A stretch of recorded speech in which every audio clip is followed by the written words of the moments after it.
नमस्कार विद्यार्थी मित्रांनो, तुमच्यासाठी नवीन जॉब अपडेट घेऊन आलेली आहे। आरोग्य विभाग भरती 2025 ची इथे भरती निघालेली आहे। ऑफिशियल नोटिफिकेशन आलं असून फॉर्म भरायला सुरुवात झाली आहे। यामध्ये खूप चांगल्या जागांसाठी जाहिरात आली असून आपण व्हिडिओमध्ये पाहणार आहोत किती जागा आहेत, अर्ज कोण करू शकतो, वयोमर्यादा काय आहे, एज्युकेशन क्वालिफिकेशन काय लागणार आहे, पगार किती असणार आहे, फॉर्म कुठे भरायचा, अर्ज कधीपासून भरायचा, लास्ट डेट कधीपर्यंत, अशा प्रकारची संपूर्ण माहिती आपण इथे पाहणार आहोत। अशाच नवनवीन माहितीसाठी आमच्या चॅनलला सबस्क्राइब करा, बेल आयकॉनला प्रेस करा, लाईक करा, शेअर करा। चला तर मग आपण व्हिडिओला सुरुवात करूया। आरोग्य विभाग भरती 2025 ची भरती निघालेली आहे। इथे वय आहे 38 ते 43 वर्षापर्यंत तुम्ही इथे अर्ज करू शकणार आहेत। वेतन तुम्हाला 35,000 इथे वेतन मिळणार आहे।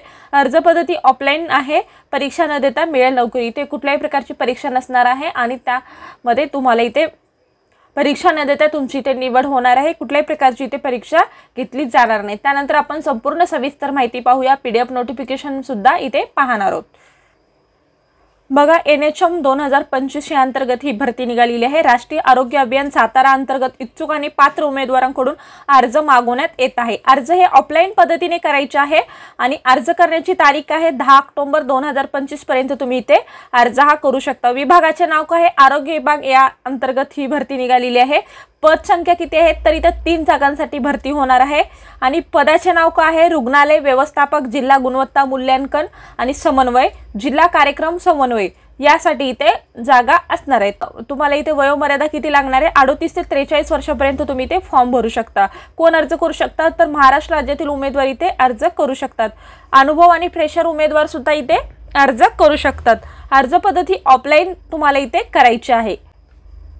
वेतन तुम्हाला इथे 35,000 वेतन मिळणार आहे आणि अर्ज फी तुम्हाला खुल्या प्रवर्गासाठी 150 रुपये आणि मागासवर्गीय प्रवर्गासाठी 100 रुपये तुम्हाला इथे अर्ज फी असणार आहे। नोकरीचे प्रकार कसे आहे? कॉन्ट्रॅक्ट बेसिस कंत्राटी स्वरूपाची इथे जॉब असणार आहे। निवड प्रक्रिया ऑफलाइन वॉक इन इंटरव्ह्यूद्वारे तुमची इथे निवड केली जाणार आहे। अर्ज पद्धत म्हणजे अर्ज सुरू होण्याची तारीख स्टार्ट झालेली आहे। अर्ज करण्याची शेवटची तारीख सुद्धा इथे 10 ऑक्टोबर पर्यंत तुम्ही इथे अर्ज करू शकता। अर्ज पाठवण्याचा पत्ता बघा, राष्ट्रीय आरोग्य अभियान कार्यालय, जिल्हा परिषद सातारा या अंतर्गत ही भरती निघालेली आहे आणि तुम्हाला इथे अर्ज हा पाठवायचा आहे। अधिकृत वेबसाईट सुद्धा इथे दिलेली आहे। या वेबसाईटवरती जाऊन तुम्ही संपूर्ण सविस्तर माहिती पाहू शकता। आणि नोकरीचे ठिकाण काय आहे? तर सातारा या ठिकाणी ही नोकरी असणार आहे। बघा, कंत्राटी पद भरती जाहिरात, राष्ट्रीय आरोग्य अभियान, जिल्हा आरोग्य सातारा या अंतर्गत ही भरती निघालेली आहे। कंत्राटी रिक्त पदे आहेत। बघा, ही संपूर्ण पदे कंत्राटी स्वरूपाची असणार आहेत आणि इथे संपूर्ण माहिती दिलेली आहे। पदाचे नाव, वय, शैक्षणिक अर्हता, रिक्त पदे, सवर्ग आणि एकत्रित मानधन, hospital manager, district QA coordinator आणि डिस्ट्रिक्ट प्रोग्राम कोऑर्डिनेटर यासाठी इथे जागा आहेत। 43 वर्षापर्यंत तुम्ही अर्ज करू शकता आणि 5 वर्षाची शिथिलता म्हणजे 5 वर्षाची शिथिलता सुद्धा इथे देण्यात आलेली आहे। Any medical graduate with MPH, MHA, MBA in health असेल तर तुम्ही इथे अर्ज करू शकता। पदे आहेत 1 आणि असे टोटल 3 जागा आहेत। EWS यांच्यासाठी 1 आहे, SCBC साठी 1 आहे आणि ओपन खुला वर्गासाठी 1, असे 3 टोटल जागा आहेत। 35,000 रुपये तुम्हाला इथे मानधन सुद्धा भेटणार आहे। त्यानंतर बघा, ही सगळी पदे जी आहेत ती कंत्राटी पदे आहेत आणि 11 महिने 29 दिवसासाठी करार असणार आहे। जाहिरातीतील पदे ही राज्य शासनाची नियमित पदे असून निवड कंत्राटी स्वरूपाची पदे आहेत असं सुद्धा इथे सांगण्यात आलेलं आहे। याच्यावर कुठलाही कायमस्वरूपी हक्क तुम्हाला इथे गाजवता येणार नाही। फक्त तुम्ही कंत्राटी स्वरूपामध्ये इथे जॉब करू शकता। ज्या तुम्हाला नियुक्ती फक्त 11 महिन्याची असणार आहे तितके दिवस तुम्ही इथे जॉब करू शकता आणि तुम्हाला या पदासाठी शासनाचे सेवा नियम इथे तुम्हाला लागू राहणार नाहीत, फक्त कंत्राटी असणार आहेत। तसेच अर्जदाराला शासकीय नियमित सेवेत सामावून घेणे किंवा शासनामार्फत सेवा संरक्षण करणे त्याबाबतचा दावा करण्यासाठी अधिकार राहणार नाही। बघा, जर तुम्ही कायमस्वरूपी जर ठेवा म्हणलं तर इथे काही तुम्हाला कायमस्वरूपी जॉब भेटणार नाहीये। अर्जदार हा संबंधित पदासाठी शारीरिक व मानसिकदृष्ट्या सक्षम असणे गरजेचे आहे आणि त्यानंतर त्याच्यावर कुठलाही फौजदारी दाखला नसावे असेल।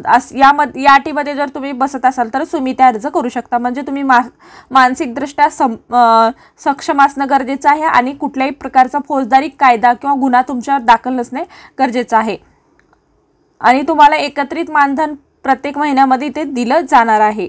त्यानंतर दुसरा कुठलाही तुम्हाला भत्ता वगैरे इथे मिळणार नाहीये।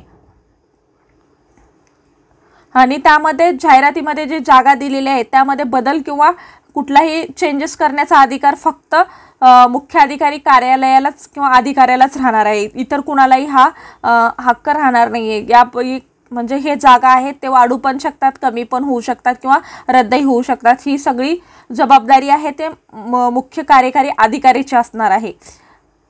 सदर भरती प्रक्रियेमध्ये कोणत्याही आक्षेप असल्यास निवारण करणे अधिकारी माननीय मुख्य कार्यकारी अधिकारी जिल्हा परिषद सातारा यांना राहणार आहे। बघा याच्यामध्ये कुठलाही आक्षेप असेल तर ते संपूर्ण जबाबदारी किंवा तो हक्क फक्त मुख्य कार्यकारी अधिकाऱ्यांनाच राहणार आहे, इतर कुणालाही राहणार नाहीये।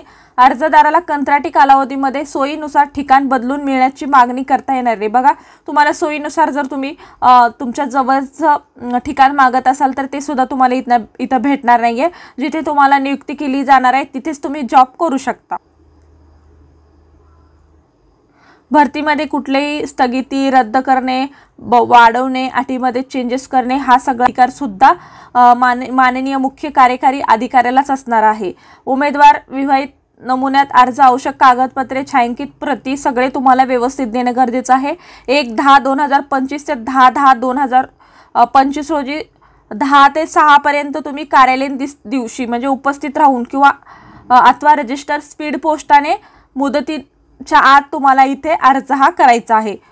त्यानंतर उमेदवारांनी भरती प्रक्रिया, प्रवास भत्ता अथवा कुठलाही तुम्हाला देय दिला जाणार नाही। बघा तुम्ही प्रवास भत्ता मागत असाल किंवा इतर तुम्ही भत्ते मागत असाल तर तुम्हाला इथे कुठल्याच प्रकारचे भत्ते वगैरे काही मिळणार नाही आणि तुम्ही स्वयं खर्चाने जाऊन तिथं अर्ज करू शकता किंवा पोस्टाने, स्पीड पोस्टाने अर्ज करू शकता।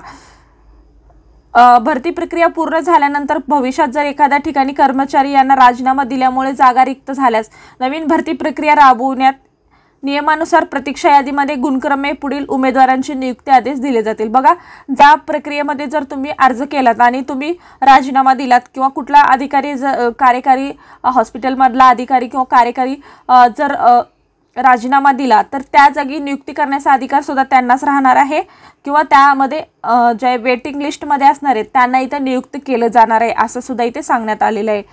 असं इथे तुम्हाला सांगितलेलं आहे आणि तुम्हाला खुला प्रवर्गासाठी 150 रुपये आणि प्रवर्गातील मागासवर्ग असणाऱ्यांना 100 रुपये इथे अर्ज शुल्क राहणार आहे आणि ही ऑनलाईन जमा करायची आहे।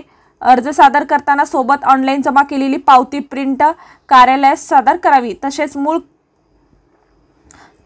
कुठल्या प्रवर्गातून तुम्ही अर्ज करताय ते तुम्हाला इथे कास्ट सर्टिफिकेट इथे लागणार आहे असं तुम्हाला इथे भरायचं आहे। आणि तुम्ही जे डीडी काढणार आहेत ते डीडी कुठल्या नावाने काढायचं आहे, district integrated society for health family welfare program Satara या नावाने तुम्हाला डीडी काढायची आणि बँक अकाउंट सुद्धा दिलेलं आहे इथे, बँक ऑफ महाराष्ट्राचा आहे, IFSC कोड आणि ब्रँच पण तुम्हाला इथे दिलेला आहे। अशा पद्धतीने तुम्हाला इथे अर्ज करायचा आहे आणि अर्जाची जी छाननी आहे किंवा अर्ज पात्र अपात्र यादी ही या www.jhpsatara.government.in या वेबसाईटवरती इथे तुम्हाला लावण्यात येणार आहे। अशा पद्धतीने ही संपूर्ण जाहिरात आहे। यामध्ये बघा विवरण तपशील अशा पद्धतीने तुम्हाला कुठल्या कशा पद्धतीने इथे निवड केली जाणार आहे हे सुद्धा इथे सांगण्यात आलेलं आहे आणि तुम्हाला संपूर्ण डॉक्युमेंट्स सुद्धा इथे जोडायचे आहेत। कुठले कुठले डॉक्युमेंट्स जोडायचे आहेत, शैक्षणिक अर्हतेबाबतचे प्रमाणपत्र, इथं गुणपत्रिका तुम्हाला लागणार आहेत, राखीव उमेदवारांना जातीचे प्रमाणपत्र लागणार आहे, शाळा सोडल्याचा जन्म दाखला आणि पासपोर्ट आकाराचा फोटो, लहान कुटुंबाचे प्रतिज्ञापत्र आणि नियमित केलेले शासकीय निमशासकीय अनुभव प्रमाणपत्रे सुद्धा इथे लागणार आहे। नावात बदल असल्यास त्याचा राजपत्र किंवा विवाह नोंदणी प्रमाणपत्र लागणार आहे आणि संबंधित काउन्सिलिंग किंवा रजिस्ट्रेशन रिन्युअल सर्टिफिकेट सुद्धा तुम्हाला इथे लागणार आहे। अशा पद्धतीचे इथे तुम्हाला डॉक्युमेंट्स लागणार आहेत। बघा तुम्हाला अटी नियम शर्ती सुद्धा इथे दिलेले आहेत, ते तुम्ही संपूर्ण वाचून घेऊ शकता आणि त्यानुसार तुम्ही इथे अर्ज करू शकता। बघा अशा पद्धतीची संपूर्ण डिटेलमध्ये माहिती होती। कुठल्या टॉपिकवरती तुम्हाला व्हिडिओ हवा असेल तर तुम्ही कमेंट बॉक्समध्ये कमेंट करू शकता आणि अशाच प्रकारचे नवनवीन व्हिडिओ पाहण्यासाठी आमच्या चॅनलला सबस्क्राईब करू शकता। धन्यवाद।